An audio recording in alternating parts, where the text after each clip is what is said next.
तत्पश्चात श्रीजी महाराज बोले कि अब कीर्तन भक्ति की समाप्ति करके परस्पर प्रश्नोत्तर करिए। तब सोमला खाचर ने प्रश्न पूछा कि भगवान अपने भक्त के समस्त अपराध माफ करते हैं, परंतु ऐसा कौन सा अपराध है जिसे भगवान माफ नहीं करते।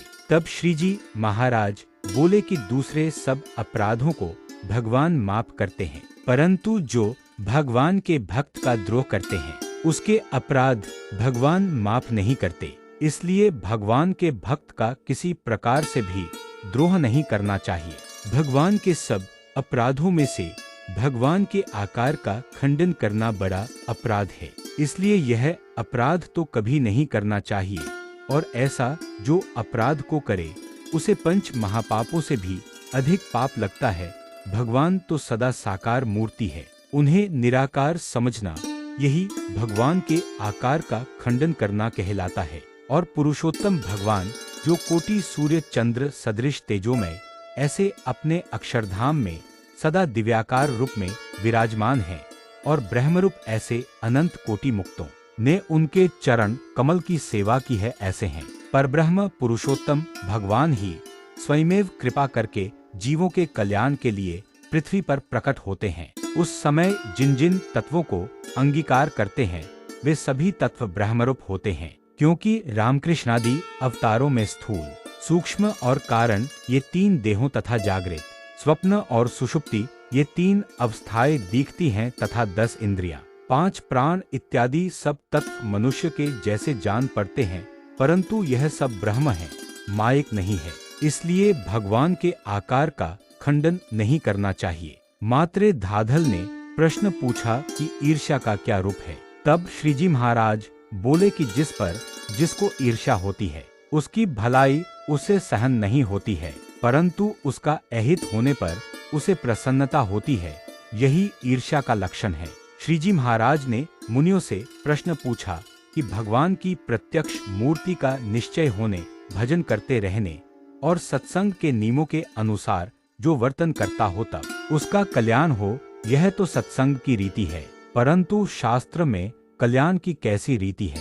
और वेद के अर्थ तो अति कठिन है, जिससे उनकी कथा नहीं होती, और श्रीमद् भागवत पुराण तथा महाभारत इनमें वेद का ही अर्थ है और सुगम है, अतः जगत में इनकी कथा होती है। इसलिए शास्त्र की रीति से कल्याण होता हो उसे कहिए। शंकराचार्य ने तो निराकार रूप से भगवान का प्रतिपादन किया है, और रामानुजादिक जो आचार्य हैं उन्होंने तो साकार रूप से भगवान का प्रतिपादन किया है। अतः ऐसी रीति से शास्त्र का मत लेकर उत्तर कहिए। तब मुनियों ने शास्त्र रीति से निराकार का पक्ष झूठा करके साकार भगवान के भजन द्वारा कल्याण है ऐसा प्रतिपादन किया। तत्पश्चात श्रीजी महाराज बोले कि हम भी इसी पक्ष को ग्रहण करते हैं, परंतु उनमें आपसे एक प्रश्न पूछते हैं कि निराकार ऐसा जो अक्षर ब्रह्म उससे पर और सदा साकार ऐसे जो पुरुषोत्तम भगवान वे पृथ्वी पर प्रकट मिले, फिर भी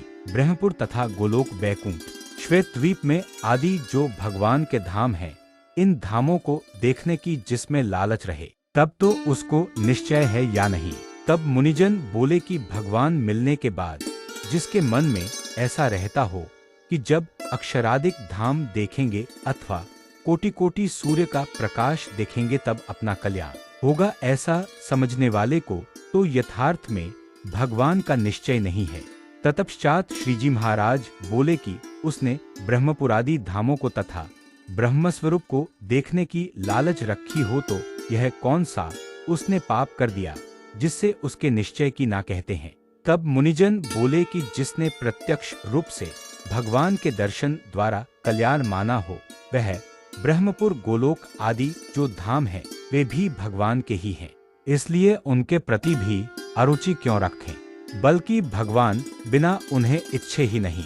बाद में श्रीजी महाराज बोले कि वे धाम और उन धामों में स्थित जो पार्षद है वे तो चैतन्य मूर्तियां हैं और माया से परे हैं, तब फिर उसमें कौन सा दूषण है जिससे कि उनको चाहे नहीं और भगवान पृथ्वी पर प्रकट विराजते हों और वहाँ जो सेवक हों वे भी मर जावे ऐसे हों और घर हो वह भी गिर जाए ऐसे हो, तो आप उन्हें कैसा समझते हो। तब मुनि बोले कि उन घरों को तो हम ब्रह्मपुर धाम समझते हैं और उन सेवकों को तो ब्रह्मरूप समझते हैं। तत्पश्चात श्रीजी महाराज बोले कि ब्रह्मपुर और ब्रह्मपुर में रहे जो भगवान के पार्षद हैं वे तो अखंड हैं और अविनाशी हैं, और मृत्युलोक के नाशवंत ऐसे जो घर और पार्षद इन दोनों को बराबर क्यों कहते हैं। तब नित्यानंद स्वामी बोले कि हे महाराज, इसका उत्तर तो आप कहिए। तब श्रीजी महाराज बोले कि भगवान जीव के कल्याण के लिए जब मूर्ति धारण करते हैं तब अपना जो अक्षरधाम और चैतन्य मूर्ति ऐसे जो पार्षद हैं और अपने जो सब ऐश्वर्य हैं इनके सहित ही वे पधारते हैं, परंतु वह दूसरों को देखने में नहीं आते। और जब किसी भक्त को समाधि में अलौकिक दृष्टि होती है तब उसे भगवान की मूर्ति में कोटि कोटि सूर्य का प्रकाश दिखता है और अनंत कोटि मुक्त भी मूर्ति के साथ ही दिखते हैं और अक्षरधाम को भी उस मूर्ति के साथ देखता है। इसलिए ये सब भगवान के साथ ही हैं। जो मनुष्य भगवान के भक्त होते हैं उनकी ही सेवा को अंगीकार करते हैं और वे अपने भक्त के गारा मिट्टी और पत्थरों के बने जो घर हैं उनमें विराजमान रहते हैं। भक्त जो धूप दीप तथा अन्न वस्त्रादि जो अर्पण करता है उन्हें भगवान प्रीतिपूर्वक अंगीकार करते हैं। यह जो मनुष्य सेवक है उसे दिव्य रूप पार्षदों में मिलाने के लिए करते हैं, और जो भक्तजन जो वस्तु भगवान को अर्पण करते हैं वह वस्तु भगवान के धाम में दिव्य रूप बनकर उसे प्राप्त करता है। अतः ऐसा अचल अखंड सुख भक्तजन को देने के लिए भगवान स्वयं मनुष्य जो अपने भक्तजन की सब सेवा को अंगीकार करते हैं। इसलिए भगवान के भक्त के लिए भगवान का स्वरूप अक्षरधाम सहित इस पृथ्वी पर विराजमान है, ऐसा समझना चाहिए और दूसरों के आगे भी इसी प्रकार की वार्ता करनी चाहिए। इति वचनामृतम 71।